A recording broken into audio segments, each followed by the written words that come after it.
Hey, good afternoon. Bob, Trade Genius here, the 4th of April. Are you getting seasick yet?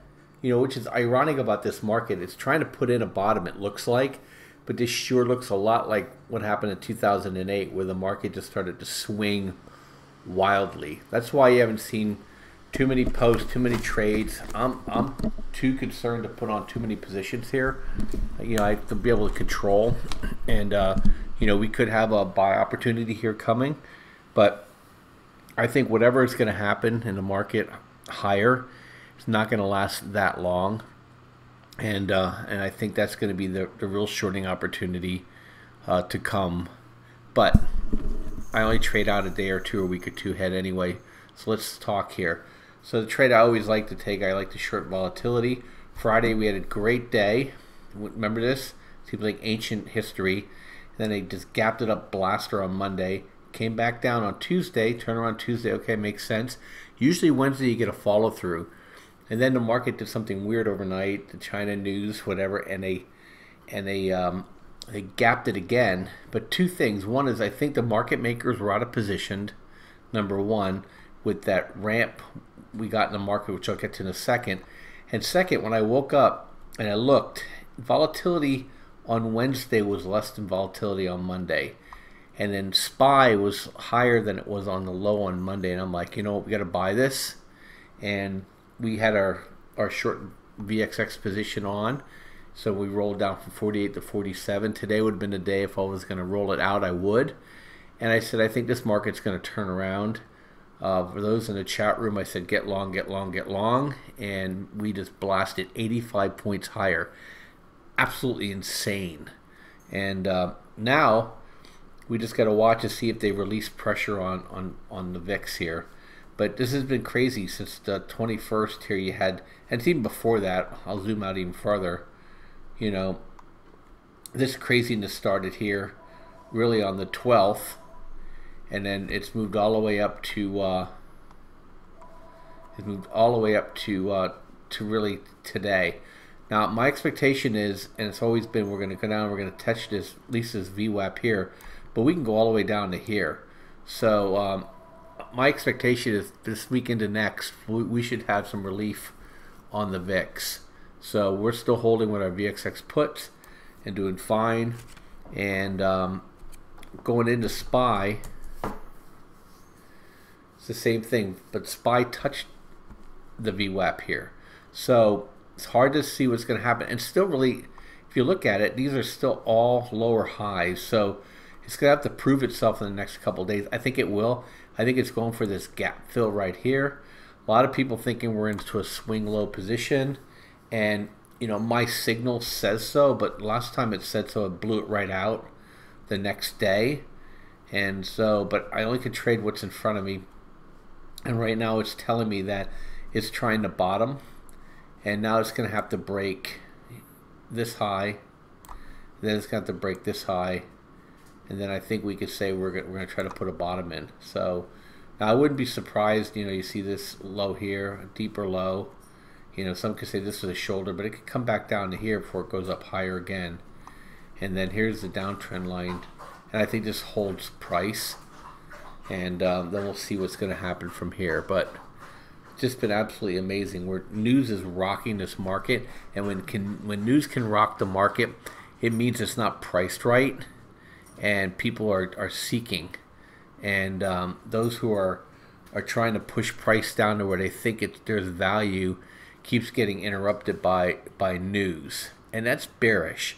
So we might be in a bull move here into a larger bearish downtrend, and that's my thinking right here too. So unless this gets taken out, let me clean this up a little bit. Unless this line gets taken out right here, this is all dead cat bounce stuff. And it's going to have to get all the way up and fill this gap here at 270. And then once it does that, we'll have to wait and see. Then if it comes up to here, then we'll have to wait and see again. But, right now this is all really just dead cat. And, I mean, tradable. We can make a lot of money between here and there. Okay. But I'm just talking, strategically. And look, and this is just amazing. Look how tight the candles were on the way up. And just look how absolutely insane these candles are coming down. This is not bullish, okay? I don't let anybody tell you. When you have these huge moves like this, you know, there's a lot of uncertainty here. Let me flip to gold real quick. So we're holding miners as my hedge. It keeps banging on this downtrend line too. So it's going to have to get over this. If it gets over this line right here, you're talking 129, then I think we're free and clear. And silver I own, and they push down. Sorry, silver I own, and they keep pushing us into this channel here, just crazy. And then you know, an AG. AG's holding up, but it's underneath VWAP, and I own Hecla, and that's just been, everything's kind of suspended animation. We were short oil. We closed that trade. Good thing we did. They kind of popped it a little bit today. And we were long UNG. I got stopped out. Some people stayed in, but it's not doing anything either. So so it's just really hard to say what's going to happen here, other than we're just getting these big macro moves now. And I think that's where we got to focus. So I got my VXX puts. I think we're going to go the next 2 weeks, and then probably go into the OPEX for April, and then we're just going to have to wait and see. The Qs probably the same, we could say, you know, and then IWM. But these are all dead cat bounces. And don't let anybody confuse you. This has nothing to do with tariffs.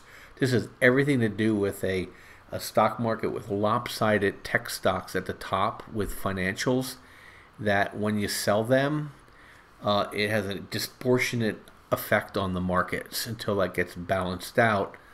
They're just using the tariff as an excuse.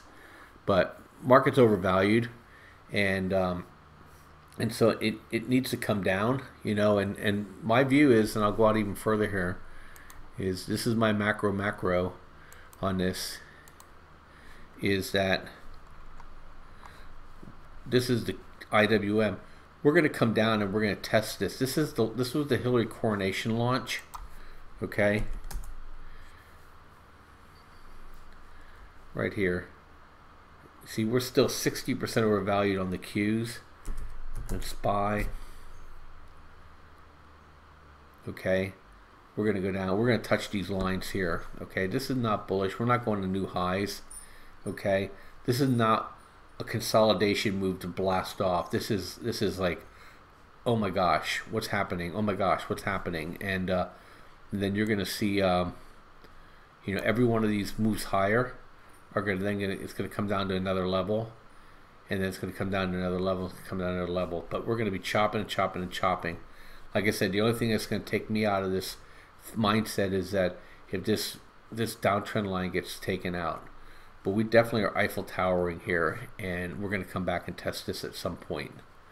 And that's really fair value. And so that'll line up the 10-year with the growth of cash flows with the you know, the PE of the stock market. So anyway, if you guys like what we're doing here, you know, check us out, TradeGeniusAcademy.com. We had a good day today. The binaries have been killing it, and we got great signals for cryptos that you get the signal if you become a member. So check out the pricing, and check out the different specials we have, and so join us, make some money, have some fun. Don't worry, have a plan, and have a good community behind you. Thanks for listening. Bye.